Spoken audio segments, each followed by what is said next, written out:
नमस्कार विद्यार्थी मित्र, आपल्या सगळ्यांचं नीट एक्झाममध्ये खूप खूप स्वागत। आपण पोलीसची नवीन पद भरती संदर्भात महत्त्वाची माहिती आणि अपडेट देणार आहोत। त्यामुळे एक विनंती करतो, शेवटपर्यंत हा व्हिडिओ बघा आणि जर चॅनल नवीन असेल तर चॅनलला सबस्क्राईब करून घ्या।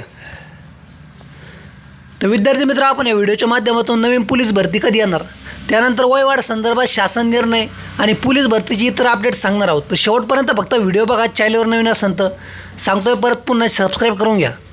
तर विद्यार्थी मित्र, तुम्हाला एक महत्त्वाचं सांगणं आहे की जर पोलीस भरतीची नवीन जाहिरात यायची असली तर ती फक्त 20 सप्टेंबरच्या आत प्रसिद्ध होणं गरजेचं आहे। कारण की 20 सप्टेंबरपासून राज्यामध्ये विधानसभेची आचारसंहिता लागणार आहे। आमदारकीची निवडणुकीच्या काळामध्ये कोणत्याही प्रसिद्ध जाहिराती होत नाही, कोणत्याही प्रकारच्या पदभरती शासन राबवित नाही।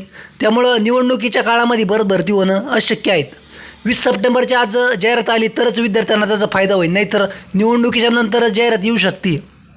तर विद्यार्थी मित्र, तुम्हाला एक महत्त्वाचं सांगणं आहे की ही जी नवीन 9,000 पदाची भरती होणार आहेत, यामध्ये राज्य सरकारने वयवाढ दिली पाहिजे शासनाने। मागे विद्यार्थ्यांनी खूप सगळा संघर्ष केला होता, आंदोलन केलं होतं, शासनाकडे विनंती केली होती की आम्हाला वयवाढ संदर्भात द्यावी, परंतु शासनाने त्यामध्ये त्यांना सूट दिली नाही। तर ही जी नवीन पोलीस भरती होणार यामध्ये तरी शासनाने विद्यार्थ्यांच्या समस्या लक्षात घेऊन विद्यार्थ्यांना वयवाढ द्यावी। कारण की कोरोनाच्या काळामध्ये एक 3-4 वर्ष कोणत्याही भरती प्रक्रिया झाली नाही, त्याच काळामध्ये विद्यार्थ्यांचं वय वाढलं आणि त्यामुळं बऱ्याच विद्यार्थ्यांना त्याचा फटका बसलेला आहे। तसंच राज्य सरकारने ही जे नवीन पोलीस भरती घेईन यामध्ये महिलांसाठी खास करून ज्या बाहेर जातात मैदानी चाचणीसाठी, तर त्यांची कोणती व्यवस्था नसती, त्यांना कुठं वॉशरूमची वगैरे व्यवस्था नसती, राहण्याची व्यवस्था नसती। तर महिला सुरक्षतेचा एक भान ठेवून शासनाने या पुढील भरतीमध्ये तरी विद्यार्थ्यांसाठी काहीतरी व्यवस्था करण्यात यावी त्यांची। कारण की बरेच व्हिडिओ प्रसिद्ध झालते, काही काही ठिकाणी प्रसारमाध्यमातून बातम्या पण आलत्या की राहण्याची व्यवस्था नाही, कोणी फुटपाथवर राहतं आहे तर कोणी रेल्वे स्टेशनवर झोपतं आहे, तर काय म्हणजे वेगवेगळ्या प्रकारच्या विद्यार्थ्यांच्या सगळ्या समस्या होत्या। त्यामुळं राज्य सरकारने या नवीन पोलीस भरतीमध्ये विद्यार्थ्यांसाठी हे अत्यंत काम करणं गरजेचं महत्त्वाचं आहे।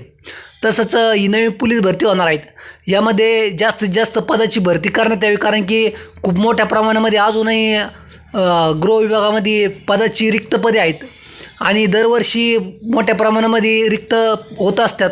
त्यामुळं कायदा व सुव्यवस्था राखण्यासाठी राज्य सरकारने मोठ्या प्रमाणामध्ये अजून पोलीस भरती केली पाहिजेत।